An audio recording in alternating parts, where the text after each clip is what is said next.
क्योंकि इनका एक फार्मूला है, लोगों को इतना गरीब करो, इतना गरीब करो। इनकी देखिए 5 अगस्त हो गया, आपने देखा होगा जब कोई किसी दुश्मन मुल्क के साथ जंग करता है, फिर जब वो जंग जीतता है, फिर वो देखता है नीचे क्या पड़ा है, लूट का माल क्या पड़ा है, इसको लूटेंगे।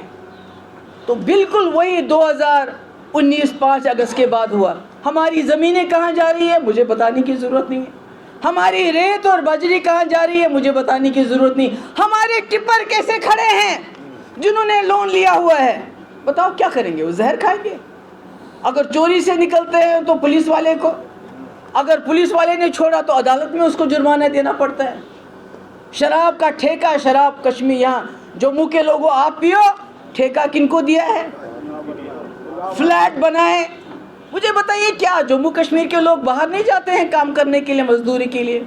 आपने आज तक सुना है किसी स्टेट में उनके लिए फ्लैट्स बने हैं? मुझे बताओ, सुना है कभी? क्या ये क्या खुसूसियत है जम्मू कश्मीर में कि सब कुछ यही होना चाहिए? सारी लूट खसूट, हमारी नौकरियां आप जाके देखिए, और ये जो इलाके हैं आप देखेंगे हमें कोई है नहीं, सब इंसान हैं, मगर हमारी नौकरियों में से क्यों बाहर वालों को हिस्सा दिया, जबकि बाहर की स्टेट्स अपनी नौकरी अपने लोगों के लिए रिजर्व करते हैं। महाराजा हरी सिंह की छुट्टी देंगे, अरे महाराजा हरी सिंह की विरासत को तो आपने बर्बाद कर दिया।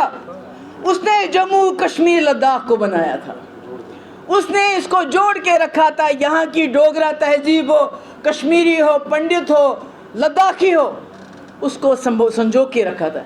हम कश्मीरी भी, जम्मू के लोग भी, हमने कभी लद्दाख में ज़मीन नहीं खरीदी। हमने कहा छोटी सी आबादी है, अगर हम खरीदेंगे तो इन बेचारों को एक सेंस ऑफ इनसिक्योरिटी हो जाएगा। ये बोलेंगे ये देखे जी आ गया जम्मू का डोगरा, कश्मीरी, हमारी ज़मीन, हमारा कल्चर ख़त्म करने के लिए हमने नहीं किया।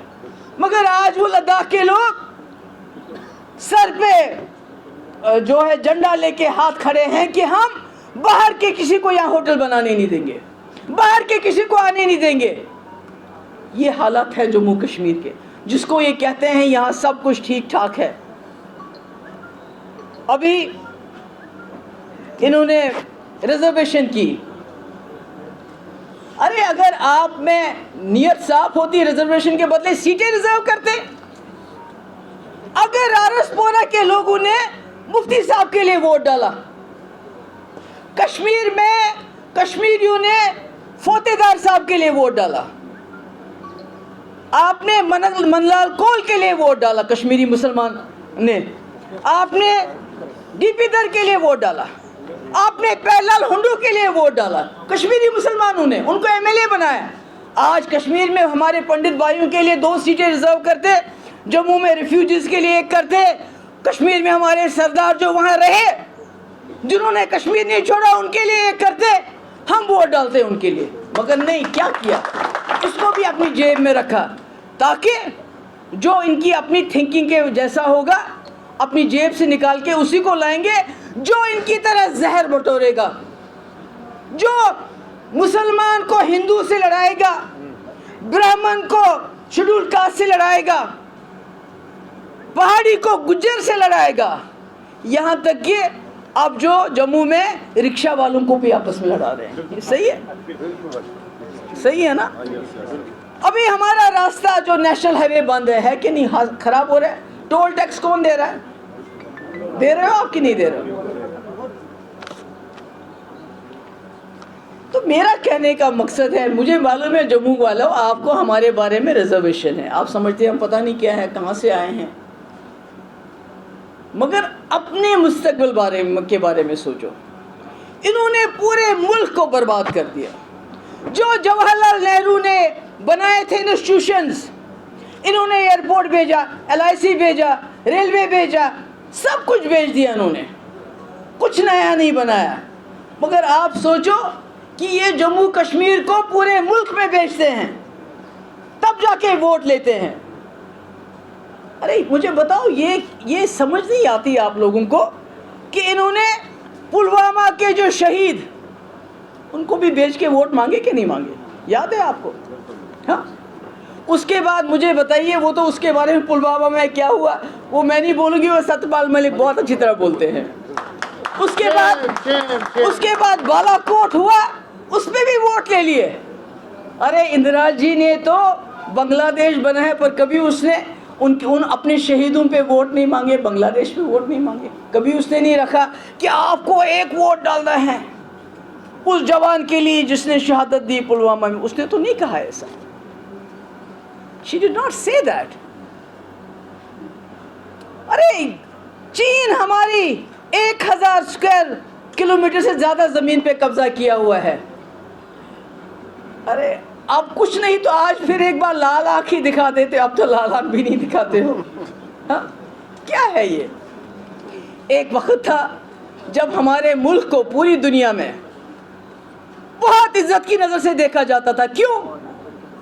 क्योंकि ये एक जमहूरी मुल्क, जहां गंगा जमुना तहजीब, जहां लोग इकट्ठे रहते थे, जहां एक वोट से इंदिरा जी इलेक्शन, एक वोटर ने वोट डाला, गरीब ने अमीर ने इंदिरा जी को नाकाम बना दिया। ये वो जमहूरियत थी। और जब इंदिरा जी नाकाम होगी, उसके बाद मुरारजी देसाई आ गए। इंदिरा जी ने, उसके बाद उन्होंने इंदिरा जी को जेल में नहीं डाला। डॉक्टर मनमोहन सिंह आए, जवाहरलाल नेहरू आए, वाजपेयी जी आए, मगर किसी ने दूसरे अपोनेंट को जेल में नहीं डाला। ये तो हमारी रिवायत नहीं थी, ये तो पाकिस्तान में होता था, हमसाया मुल्क में होता था। ये तो वहां हुआ जब जियाउल हक आया, उसने मजहब के जिन, नफरत के जिन को बोतल से निकाला। जिन मदरसों में तालीम होती थी, कुरान शरीफ पढ़ाया जाता था, उसमें मजहब और नफरत पढ़ाई गई। आज तक वो भुगत रहे हैं। वही काम आज बीजेपी कर रही है। कर रही है, नहीं कर रही है? शाखाओं में क्या करते हैं इस वक्त? तलवार। अब तो तलवार भी छोड़ दिया। अब तो आपने देखा रेलवे में कैसे उसने गोली मार के 4 लोगों को मार दिया। कैसे रास्ते पे आके कहीं जलसा होता है तो गोली मार देते हैं। कैसे इनके मिनिस्टर नारा मारते हैं, देश के डैश डैश डैश। पर मैं कहती हूँ, कॉन्स्टिट्यूशन से गद्दारी कौन कर रहा है इस वक्त? संविधान से गद्दारी कौन कर रहा है? उनको जेल में डालो, सारों को, सारे लोगों को जेल में डाल दो जो कॉन्स्टिट्यूशन से गद्दारी करते हैं। आपने देखा आज जब पाकिस्तान में इमरान खान को जेल में डाला, वहां कोई ताजुब नहीं हुआ लोगों को, क्योंकि अगर आप देखेंगे जब भी वहां कोई सरकार आती है, अपोनेंट को कुछ ना कुछ वो करती है। मगर यहां इस मुल्क के अंदर ये आज तक कभी नहीं हुआ था कि आप अपोजिशन को जेल में डाल देते हो, उनका मुकाबला नहीं करते हो। अरे democracy is a battle of ideas, यानी ख्यालात की जंग होती है। आपका अपना ख्याल, मेरा अपना ख्याल, फिर लोगों पे फैसला डालो। इन्होंने फैसला डाला है ईडी पे, सीबीआई पे, एनआईए पे। तो फैसला, या कोई ऐसी जुडिशरी जो गुजरात में हो, दूसरी जगह पे हो, उन पे फैसला डालते हैं। वो क्या फैसला देते हैं उसके बारे में मुझे कुछ नहीं कहना है। सुप्रीम कोर्ट ऑलरेडी बहुत कुछ कह चुका है। इसलिए मेरी गुजारिश है, अगर आप भ्रष्टाचार की बात करते हो तो फिर जिनको आप भ्रष्टाचारी कहते हो उनको अपनी पार्टी में क्यों मिलाते हो? जम्मू के लोगों, आपके सामने मैं भी हूं, आपके सामने मुझे ये बताइए, जो इनके लोग हैं, जो 2015 से पहले मिनिस्टर नहीं थे, एमएलए नहीं थे, उनके पास उससे पहले क्या था, आज क्या है? बताइए। मैं तो, मेरा बाप होम मिनिस्टर रहा है, टूरिज्म मिनिस्टर रहा है, चीफ मिनिस्टर रहा, मैं भी चीफ मिनिस्टर रही। अगर मैं जम्मू में, क्या कश्मीर में अपना घर नहीं खरीद सकती तो इनके पास इतने बड़े बंगलोज कैसे आ गए? बीजेपी के पास हर डिस्ट्रिक्ट में करोड़ों रुपए का दफ्तर कहां से आ गया? कहां से आ गया? ये आपका पैसा है, ये भ्रष्टाचार का पैसा है, ये रफाइल का पैसा है, ये जो अमेरिका से ड्रोन खरीदने वाले हैं उसका पैसा है, ये आपके टैक्स का पैसा है जो ये खर्च करते हैं एमएलएज और एमपीज को खरीदने के लिए, सरकारें गिराने के लिए। आपको सोचना पड़ेगा।